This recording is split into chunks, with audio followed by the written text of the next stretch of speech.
आज हम बात कर रहे हैं इलेक्ट्रॉन गेन एंथैल्पी की।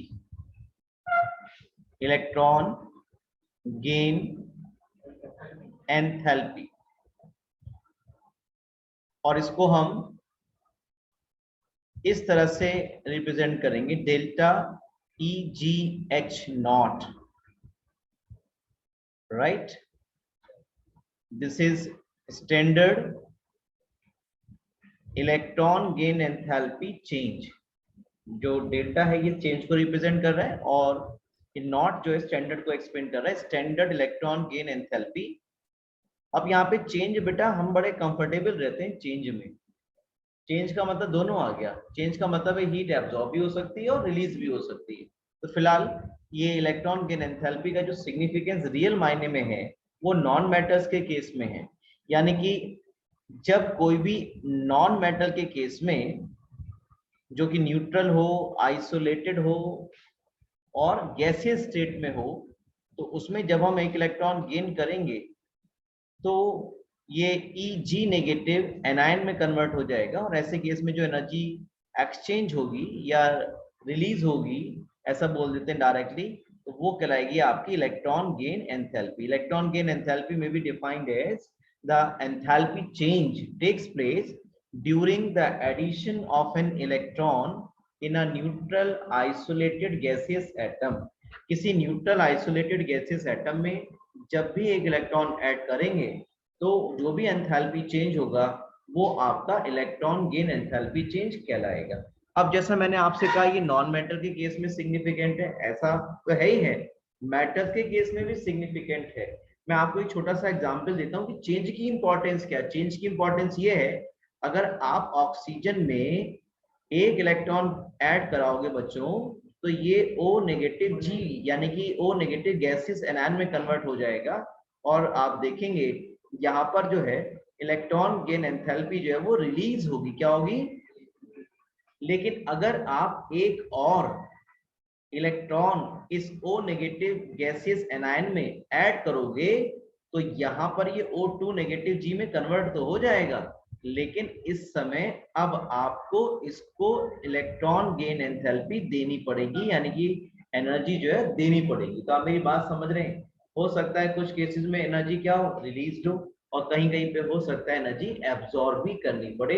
इसलिए जब हम चेंज यूज करते हैं तो हम बड़े कंफर्टेबल जोन में, अब दोनों जैसा भी कंडीशन होगी उसको समझा जा सकता है। ये बिल्कुल उसी तरह से जैसे आपके क्लास 10th में आ गए 98%, अब आपके 11th के फर्स्ट टर्म में कोई पूछेगा भाई कितने मार्क्स है, अब जाहिर सी बात है बड़ा मुश्किल काम है 98 को मेंटेन कर पाना, तो आप क्या बता देंगे? चेंज है। अब घर पे जाएंगे तो चेंज बता देंगे। चेंज का मतलब क्या है? अब वो तो आपको ही मालूम है, मुझे मालूम है, मम्मी तो इधर चेंज है, चेंज है। चेंज का मतलब हो सकता है 98 से 99 भी हो गए, और वैसे चांस तो उल्टे ही है 98 से 89 वाले, क्योंकि 9th क्लास 10th और 11th का जो स्टैंडर्ड गैप है उससे मीट कराने में आप ज्यादा मेहनत करना नहीं चाहते हो, क्योंकि आपको लगता है कि 12th में हम एक सी मेहनत करेंगे, जबकि कॉम्पिटिटिव पॉइंट ऑफ व्यू से आपका 11th बहुत इंपॉर्टेंट है देन द 12th, राइट। तो ये मैंने आपको इस एग्जाम्पल से बताया कि इलेक्ट्रॉन की एंथैल्पी पॉजिटिव भी हो सकती है और नेगेटिव भी हो सकती है। जब भी मैं इलेक्ट्रॉन के एंथैल्पी को इक्वेशन से हटा करके लिखूंगा और वो रिलीज हो रही होगी तो I use the sign of negative, और अगर मैं इसके साथ लिखता, मतलब दूसरे वाले केस में से हटा करके लिखूंगा, तो यहाँ पे साइन कैसा आएगा? पॉजिटिव। ऐसा क्यों है वो आप समझ लीजिए। देखिए, अब क्योंकि यहाँ पे एनर्जी रिलीज हो रही है तो ये जो प्रोडक्ट बना है ये वाला, इसकी एनर्जी कैसी होगी? कम। इसकी एनर्जी कैसी होगी? कम। और रिएक्टेंट की कैसी है? ज्यादा। तो जब आप रिएक्टेंट से प्रोडक्ट की तरफ जा रहे हो तो रिएक्टेंट की एनर्जी क्या हो रही है? कम हो रही है ना। तो कम का मतलब क्या? नेगेटिव। भाई कम का मतलब हमेशा माइनस ही होता है, तो इसलिए रिएक्टेंट के रेफरेंस में हम लिख रहे हैं कि भैया ये रिएक्शन एक्सोथर्मिक है। रिएक्टेंट से जब प्रोडक्ट की तरफ चलेंगे तो वहां पर एनर्जी जो है रिएक्टेंट के मुकाबले प्रोडक्ट की क्या हो जाएगी? कम हो जाएगी, यानी कि एनर्जी क्या हो जाएगी? रिलीज हो जाएगी। और law of conservation of energy के according total energy of the reactant should be equal to total energy possessed by the product, यानी कि right hand side left hand side जो एनर्जी है वो कैसी होनी चाहिए? सेम, यानी कि इन दोनों का जो प्रोडक्ट है वो इसकी एनर्जी के क्या होना चाहिए? इक्वल होना चाहिए। तो ये बात रही इलेक्ट्रॉन गेन एंथैल्पी के बारे में। Electron gain enthalpy is the enthalpy change take place during the addition of an electron in a neutral isolated gaseous atom.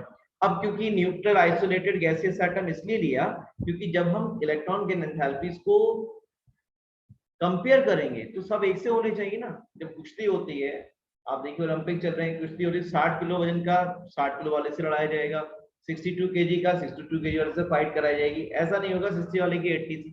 Condition सबके लिए सेम है, ठीक है। एक बड़ी अच्छी बात मुझे किसी ने बताई कि टीचर्स, क्या लोग कहते हैं टीचर्स जो है गुरु का रूप है, मानते हैं ना।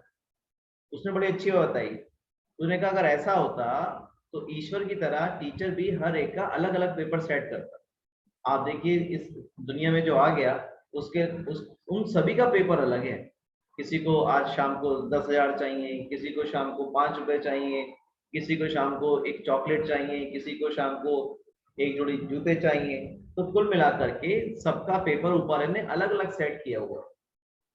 तो गुरु हो सकते हैं, ईश्वर गुरु कह सकते हैं, लेकिन ईश्वर की बराबरी कोई नहीं कर सकता, उसने सबका पेपर अलग सेट किया हुआ है, ठीक है।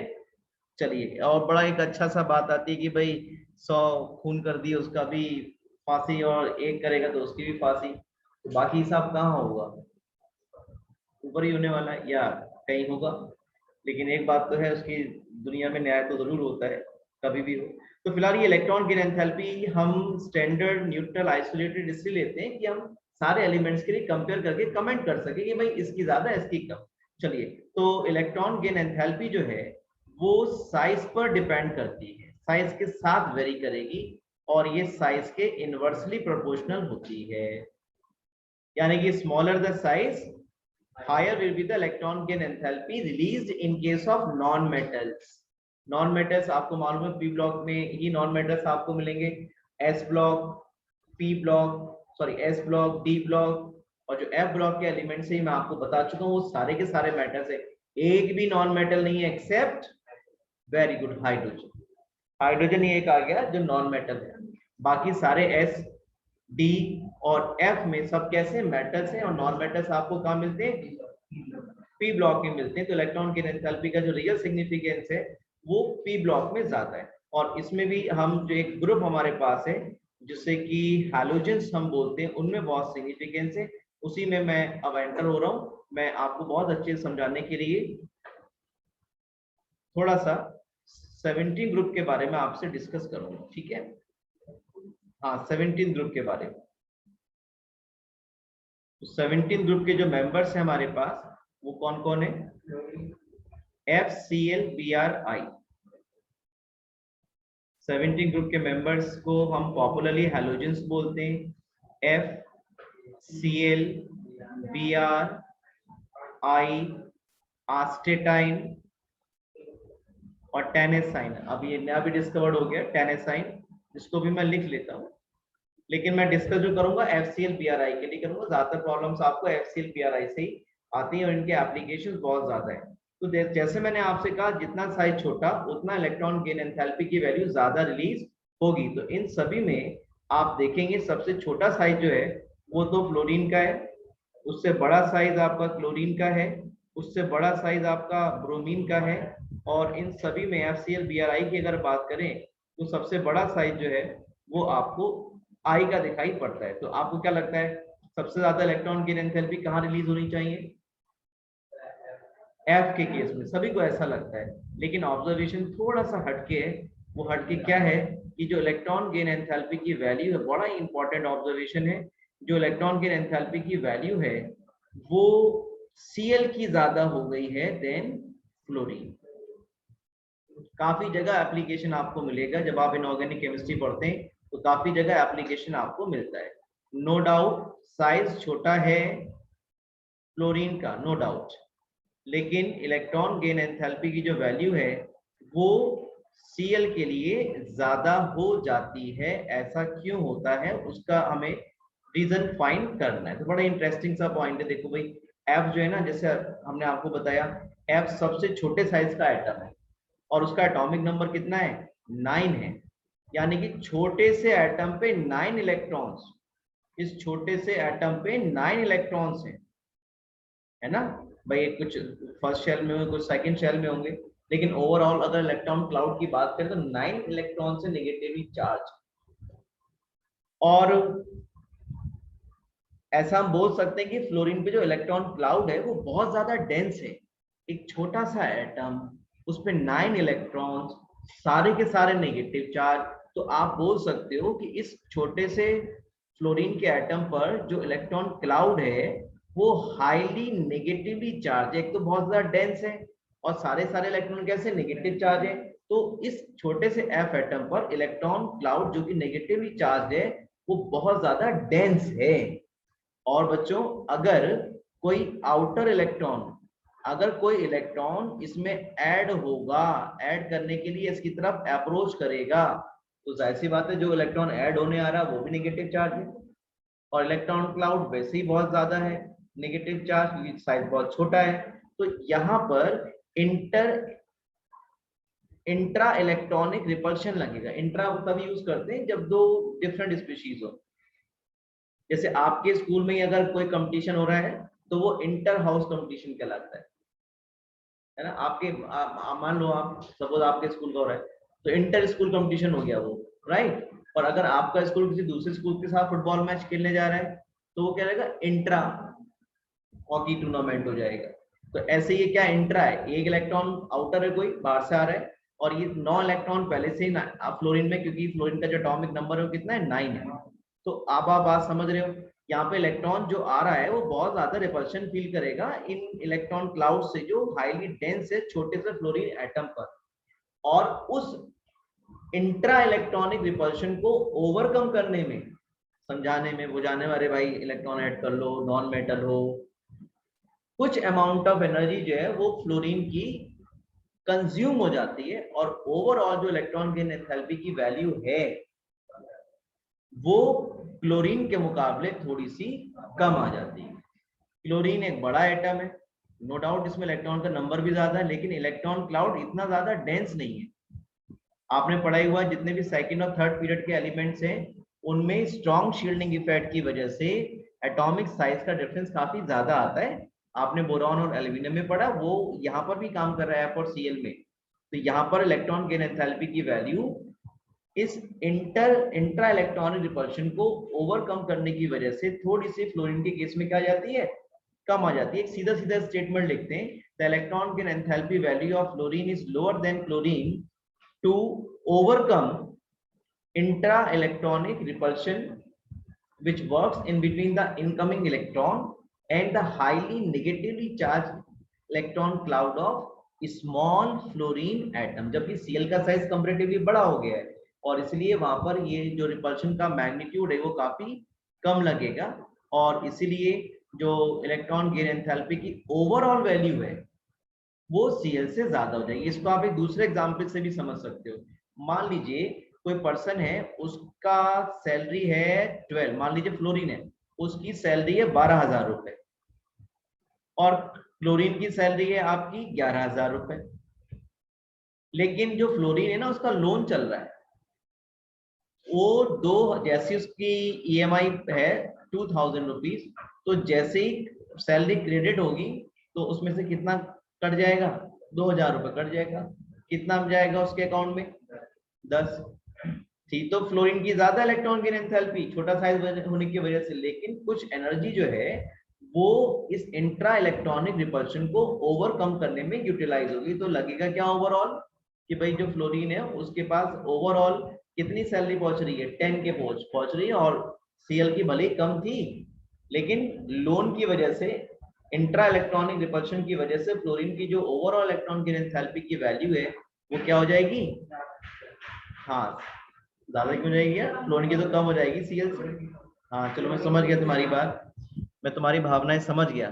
अब आप मुझे बताओ FCl-Bri में सबसे ज्यादा इलेक्ट्रॉन गेन एंथैल्पी किसकी हो गई, क्लोरीन की, वेरी गुड। उससे कम, वेरी गुड, फ्लोरीन की। उससे कम, Br की। वैसे तो साइज बढ़ेगा इलेक्ट्रॉन गेन एंथैल्पी कम होगी, बिल्कुल सही बात है, लेकिन यहाँ पे एक्सेप्शन क्या है कि Cl की इलेक्ट्रॉन गेन एंथैल्पी फ्लोरीन से ज्यादा होगी। इसलिए जब भी आप decreasing order of electron gain enthalpy लिखेंगे तो ऑर्डर क्या आएगा आपके पास, Cl greater than F greater than Br greater than I। बड़ा इंपॉर्टेंट ऑब्जर्वेशन है और इसको किस तरह से एक्सप्लेन करते हैं, due to highly dense electron cloud on fluorine atom की हेल्प से करेंगे।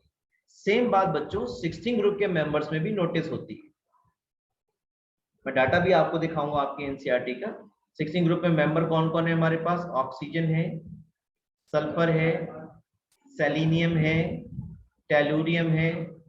हालांकि मुझे डिस्कस आपसे ऑक्सीजन और सल्फर का ही करना है, लेकिन थोड़े बाद एलिमेंट में लिख दे रहा हूं कि आपको थोड़ी सी अवेयरनेस आ जाए। और ये लिवरमोरियम है, ठीक है। Oxygen, sulphur, selenium, tellurium, polonium and livermorium. Clear. तो यहाँ पे आपको क्या लगता है सबसे ज्यादा इलेक्ट्रॉन की एंथैल्पी किसकी होनी चाहिए? वेरी गुड, ऑक्सीजन की होनी चाहिए। लेकिन जो काम यहाँ 17 ग्रुप में काम कर रहे हैं F और Cl के बीच में, वही यहाँ पर ऑक्सीजन और सल्फर के बीच में भी काम कर रहा है।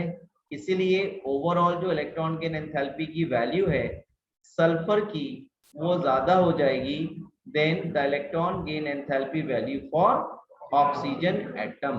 गैसेस में है, क्योंकि स्टैंडर्ड कंडीशन में ले रहे हो, तो स्टैंडर्ड कंडीशन में तो न्यूट्रल होना चाहिए, आइसोलेटेड होना चाहिए और गैसियस स्टेट में होना चाहिए। बात समझ में आती है? चलो जरा यहाँ ऑर्डर बताओ 16 ग्रुप में इलेक्ट्रॉन गेन एंथैल्पी का decreasing. Yes, very good, then very good, SE और TE। अब ये पोलोनियम क्या है ना, रेडियो एक्टिव नेचर का, इसलिए हमारी एनसीईआरटी में बहुत ज्यादा इसका डिस्कशन हुआ नहीं है। लिवरमोरियम अभी डिस्कवर हुआ है, बहुत ज्यादा टाइम नहीं हुआ है, तो उसका भी डिस्कशन आपकी एनसीईआरटी में कम है। तो इतना भी अगर आप याद रख लोगे तो बात बन जाएगी कॉम्पिटिटिव एग्जाम्स में भी और आपके क्लास 12 की और 11 के बोर्ड एग्जाम्स के लिए। देखिए जो डाटा आपके साथ अभी शेयर किया था हमने 17 और 18 ग्रुप के लिए, उसको एक बार कंफर्म भी कर लेते हैं अपनी एनसीईआरटी के डाटा से जो हमें गिवन है। जैसा आप देख रहे हो 17 ग्रुप की बात मैं पहले कर लेता हूँ। सबसे ज्यादा इलेक्ट्रॉन गेन एंथैल्पी होनी चाहिए थी बच्चों फ्लोरीन के लिए, लेकिन ऐसा नहीं है ना। किसके लिए है? क्लोरीन के लिए। तो सबसे ज्यादा electron gain enthalpy chlorine, then fluorine, then bromine, then iodine and then astatine का भी जिक्र यहाँ पर है, तो वो भी आपको ले सकते हो। इसी तरह से 16 ग्रुप के भी देखो मेंबर्स आपको दिए हुए, यस दिए हुए 16 ग्रुप के मेंबर्स भी। सबसे ज्यादा होनी तो चाहिए थी भाई ऑक्सीजन की, लेकिन आप देख पा रहे हो यहाँ तो वैल्यू काफी कम हो गई भाई। यहाँ तो एग्जैक्ट वैल्यू काफी कम हो गई है, ऑक्सीजन के मुकाबले सल्फर का सबसे ज्यादा है। देन यानी कि यहाँ पर जो ऑर्डर है वो कुछ थोड़ा और चेंज हो जाएगा भाई, ठीक है। तो selenium, then tellurium, then polonium और उसके बाद जाके कहीं ऑक्सीजन का जिक्र यहाँ पर आ रहा है। तो मैं ऑर्डर अपना सही कर लेता हूँ। देखिए जो एक्चुअल डाटा है वो ये रहेगा और ये मेरे पास फाइल आ गई, देखिए ओपन हो गई है, तो मैं इसको सही कर लेता हूँ। देखिए यहाँ पे गलती हो गई हमसे, तो ये तो बात ठीक है भाई कि सल्फर का सबसे ज्यादा है और उसके बाद फिर कौन आएगा बेटा? Selenium, then tellurium, then polonium and after that oxygen. तो जेई में जब आईटी का एडवांस एग्जाम होता है तो यही आता है, क्योंकि बच्चों ने, टीचर्स ने इतना तो पढ़ा दिया होता है, जैसे मैं भी यहाँ पे गलती कर गया, इतना तो बता दिया भाई जैसे 17 में वही फैक्टर यहाँ भी काम कर रहा है। लेकिन अगर आप एक्चुअल डाटा देखेंगे तो इतना कम हो गया ऑक्सीजन का इलेक्ट्रॉन गेन एंथैल्पी। और वैसे मैंने बताया भी था आपको स्टार्टिंग में, खुद थोड़ा सा मिसलीड कर गया आपको। मैंने आपको स्टार्टिंग में बताया भी था कि ऑक्सीजन का electron gain enthalpy value negative है, -142 समथिंग होती है। अच्छा लेकिन सेकेंड वाली तो आपने देखा ही था, एक इलेक्ट्रॉन ऐड करेंगे तो एंडोथर्मिक हो गया था प्रोसेस, ठीक। चलो तो यहाँ पे ये एग्जैक्ट ऑर्डर रहेगा, sulphur, then selenium, then tellurium, then polonium, then oxygen, ठीक है। ऐसा ही कुछ हमारे पास डाटा दिया हुआ है एल्कली मेटल्स के लिए भी। देखिए आप फर्स्ट ग्रुप के मेंबर्स का भी यहाँ डाटा दिया हुआ है, इसे भी थोड़ा सा हम डिस्कस कर लेते हैं। इनमें हाइड्रोजन एक नॉन मेटल है, इसलिए इसकी इलेक्ट्रॉन गेन एंथैल्पी वैल्यू बाकी अल्कली मेटल्स के मुकाबले थोड़ी सी ज्यादा है। ये आपसे बात हुई थी, है ना। लिथियम, -60 साइज बढ़ रहा है, सोडियम का साइज और बड़ा, पोटेशियम का और बड़ा, रुबिडियम का और बड़ा, सीजियम का और बड़ा, फ्रांशियम का अगर होता तो और ज्यादा कम वैल्यू हो जाती नेगेटिव साइन के साथ। ठीक है, तो इस तरह से यहाँ पर जो नोबल गैसेस है उनका डाटा भी दिया हुआ है। आप देखिए नोबल गैसेस की ये जो वैल्यूज हैं ये कैसी हैं, पॉजिटिव वैल्यूज हैं, क्योंकि नोबल गैसेस की तो टेंडेंसी होती नहीं है इलेक्ट्रॉन को एक्सेप्ट करने की या लूज करने की। तो अगर आप इसमें गेन ऐड भी कराना चाहोगे तो यहाँ आपको उल्टा एनर्जी प्रोवाइड करनी पड़ेगी। तो helium, then neon, then argon, krypton, then xenon and the radon. यहाँ एक इंपॉर्टेंट ऑब्जर्वेशन ये है, हम लोग ऐसा मान के चलते हैं कि भाई हीलियम का साइज सबसे छोटा है तो इसमें इलेक्ट्रॉन ऐड करने के लिए बहुत ज्यादा एनर्जी देनी पड़ेगी, वहां तो गुंजाइश ही नहीं है। तो ट्यूबलेट कंप्लीट है हीलियम का, तो इसलिए यहाँ पर जो इलेक्ट्रॉन के एंथैल्पी की वैल्यू है वो कम पॉजिटिव है देन द हीलियम। लगता है ऐसे जैसे हीलियम का साइज अगर छोटा है तो वो इलेक्ट्रॉन को ऐड करने में ज्यादा गड़बड़ करेगा, लेकिन आप देखिए यहाँ पे जो डाटा किस तरह का है, नियॉन का सबसे ज्यादा आ रहा है, then it decreases down the group, और हीलियम का ओवरऑल सबसे कम आ गया। यानी कि अगर मैं ऑर्डर लिखूं नोबल गैसेस के बारे में तो कुछ इस तरह का हो जाएगा। जरा बताएंगे आप सबसे ज्यादा किसका रहेगा बेटा? वेरी गुड, सबसे ज्यादा रहेगा नियॉन का, helium, neon, argon, then krypton, then xenon, radon भी था वहां पे डाटा में, then radon, and in the last it is helium. Though it is endothermic process, लेकिन फिर भी आप देखेंगे एंडोथर्मिक में भी अगर कंपेयर करेंगे तो सबसे कम एनर्जी जो है वो हीलियम को देनी पड़ेगी इलेक्ट्रॉन को ऐड कराने में। बाकी एलिमेंट में थोड़ा ज्यादा अमाउंट ऑफ एनर्जी देनी पड़ेगी, और जैसे साइज बढ़ेगा तो वो एनर्जी की अमाउंट जो है वो कम होती जाएगी, और ओवरऑल सबसे ज्यादा किसका रहेगा? नियॉन। तो ये भी क्वेश्चन बन सकता है भाई जेईई एडवांस में कि which of the following noble gas will have the highest value of electron gain enthalpy। तो कौन आ जाएगा? नियॉन। ऑक्सीजन में सबसे ज्यादा किसका रहेगा? सल्फर का। और हाइड्रोजन में सबसे ज्यादा किसका रहेगा? Cl का रहेगा। और अगर बात करें हम एल्कली मेटल्स में, तो मैं डाटा आपको एक बार फिर दिखा देता हूँ। एल्कली मेटल में सबसे ज्यादा electron gain enthalpy value negative sign के साथ कहां पर है? हाइड्रोजन, क्योंकि नॉन मेटल है। और फिर आप टॉप टू बॉटम चलोगे तो फिर ये डिक्रीज होगी। तो काफी आपको डाटा जो एनसीईआरटी का यहाँ पर दिया हुआ है इससे रिलेटेड क्वेश्चन आते हैं, क्योंकि आप अगर जेईई के क्वेश्चन पेपर, नीट के क्वेश्चन पेपर देखेंगे तो ये जो टेबल्स हैं इनका डाटा, क्योंकि भाई हम तो कॉन्सेप्ट डिस्कस करते हैं 11 12 में, बच्चे जनरली कॉन्सेप्ट को डिस्कस करता है, पर्टिकुलर होकर के बात कम करते हैं।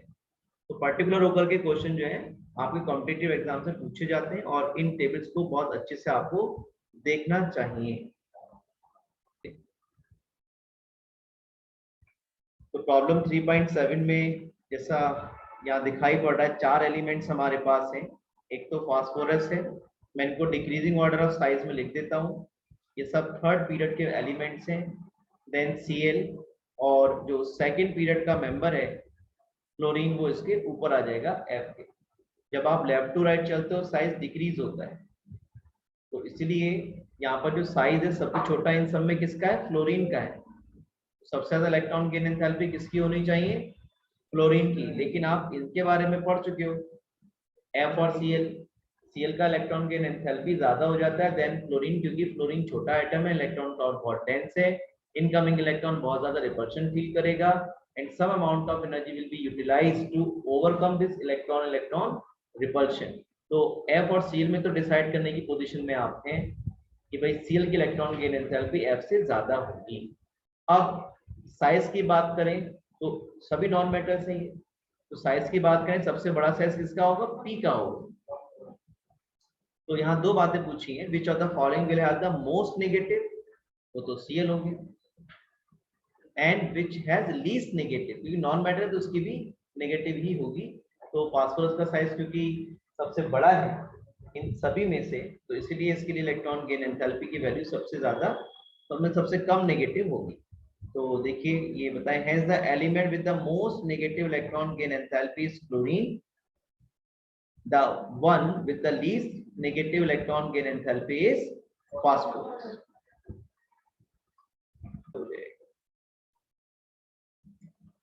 AIPMT मेंस 2011 की प्रॉब्लम है, what is the value of electron gain enthalpy of Na positive if first ionization potential or first ionization enthalpy of Na is 5.1 electron volt. यानी कि डायरेक्टली आपको ये बताया इन्होंने कि अगर आपको सोडियम जो कि न्यूट्रल आइसोलेटेड गैसियस एटम होगा,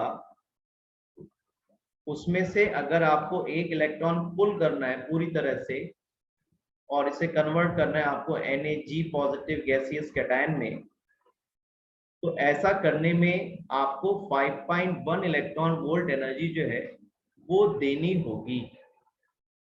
तो आपसे ये जानना चाह रहे हैं कि what is the value of electron gain enthalpy of Na positive. तो आपको फर्स्ट आयनाइजेशन पोटेंशियल की वैल्यू दे रखी है ना, एक इलेक्ट्रॉन निकालने के लिए कितनी एनर्जी चाहिए वो दे रखी है ना, ठीक है। तो उल्टा ही तो करना है, यानी कि अगर इतनी अमाउंट ऑफ एनर्जी आपको सोडियम में से इलेक्ट्रॉन निकालने के लिए चाहिए, तो अगर Na पॉजिटिव में इलेक्ट्रॉन आपको ऐड करना हो तो क्या होगा, रिएक्शन रिवर्स ही तो हो गई, डायरेक्शन ऑफ रिएक्शन रिवर्स ही तो हो गया, प्रोसेस रिवर्स ही तो हो गया। यानी कि ये जो एरो ऐसे बना है वो कैसा हो जाएगा, ऐसे हो जाएगा। ठीक है साहब, तो जाहिर सी बात है 5.1 इलेक्ट्रॉन वोल्ट इस बार एनर्जी रिलीज होगी, और आपको मालूम है जब भी एनर्जी रिलीज होती है तो साइन कैसा लेते हो, नेगेटिव साइन लेते हो। तो आपका ऑप्शन जो है वो सेकंड वाला बिल्कुल ठीक है, which is 5 electron volt in negative sign. Clear है सबको? AIIMS 2013, the first ionization enthalpy of Na, Mg and SiR। देखो भाई, सोडियम है, मैग्नीशियम है, सिलिकॉन है, इनकी आयनाइजेशन एंथैल्पी दे रखी है first 496, 737 for magnesium, 776 for silicon respectively.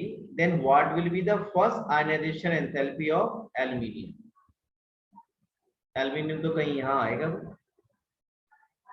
Magnesium और सिलिकॉन के बीच में, तो इसके लिए फर्स्ट आयनाइजेशन एंथैल्पी की वैल्यू क्या होगी ये आपसे जानना चाह रहे हैं। जनरली बच्चे जो वैल्यू ढूंढने की कोशिश करते हैं वो 737 और 776 के बीच की वैल्यू को ढूंढने की कोशिश करते हैं कि भाई इसके बीच का ही कुछ होना चाहिए, और इसके लिए यहाँ पे एक ऑप्शन भी दिया है बच्चों को फंसाने के लिए। अब क्योंकि ये एम्स की प्रॉब्लम है तो बच्चा ये सोच के गया भाई एम्स में प्रॉब्लम पूछी जा रही है तो कुछ तो दम होगा, और इस तरह की प्रॉब्लम अगर बच्चे ने पहले की हुई है तो कल वाली वीडियो में अगर आपको याद हो, कल डिस्कस किया था हमने पर्टिकुलर आयनाइजेशन एंथैल्पी के बारे में, तो 577 वैल्यू थी एल्यूमिनियम के लिए जो फर्स्ट आयनाइजेशन एंथैल्पी की वैल्यू है, और वो क्यों हो गया था वो भी मैंने आपको बताया था। Boron, aluminium, gallium, boron, aluminium, gallium, लगता है ऐसा है जैसे गैलियम का साइज एल्यूमिनियम से छोटा है, लेकिन हुआ क्या, बोरॉन साइज का अगर बात करें गैलियम और एल्यूमिनियम का साइज काफी बढ़ जाता है गैलियम के मुकाबले, स्ट्रॉन्ग शील्डिंग इफेक्ट, और गैलियम में पुअर की वजह से कम हो जाता है। तो ये जो बड़ा साइज एल्यूमिनियम का हो गया है, इसलिए इसमें से इलेक्ट्रॉन निकालना थोड़ा सा आसान हो जाएगा, और ये वैल्यू अगर एग्जैक्ट आप देखोगे that is 577 I hope kilo joule per mole है। तो ये जो ऑप्शन आपका फिर बचता है ग्रेटर देन 766, ये तो नहीं होगा। ग्रेटर देन 496, ये बात ठीक है, ग्रेटर देन 496 हो सकता है कि 577 है, और यहाँ एक सेकंड ऑप्शन भी दिया 496 से ज्यादा लेकिन 737 किलो जूल से कम। तो ये दोनों ही ऑप्शन लगभग ठीक हो रहे हैं, 496 से ज्यादा भी है और 737 से कम भी है। लेकिन क्योंकि रेंज थोड़ी सी स्पेसिफिक हो गई सेकंड ऑप्शन में, इसलिए हम लोग सेकंड ऑप्शन के साथ जाएंगे। मतलब ये एक लिमिट हो गई ना, इससे ज्यादा नहीं होगी ना, इतनी अंडरस्टैंडिंग तो रखनी पड़ेगी ना।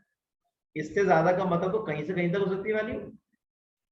तो बेटर ऑप्शन कौन सा रहेगा, जहां पे लिमिट जो है बिल्कुल क्लियर करके आ रही हो भाई कि कुछ तो क्लैरिटी है कि 737 से ज्यादा नहीं होना और 496 से ज्यादा होगा। लेकिन ये ऑप्शन तो कोई लिमिट ही रखता ना, ये तो कितनी भी ज्यादा हो सकती है। तो इसीलिए option second is the best option for this question and second option is correct.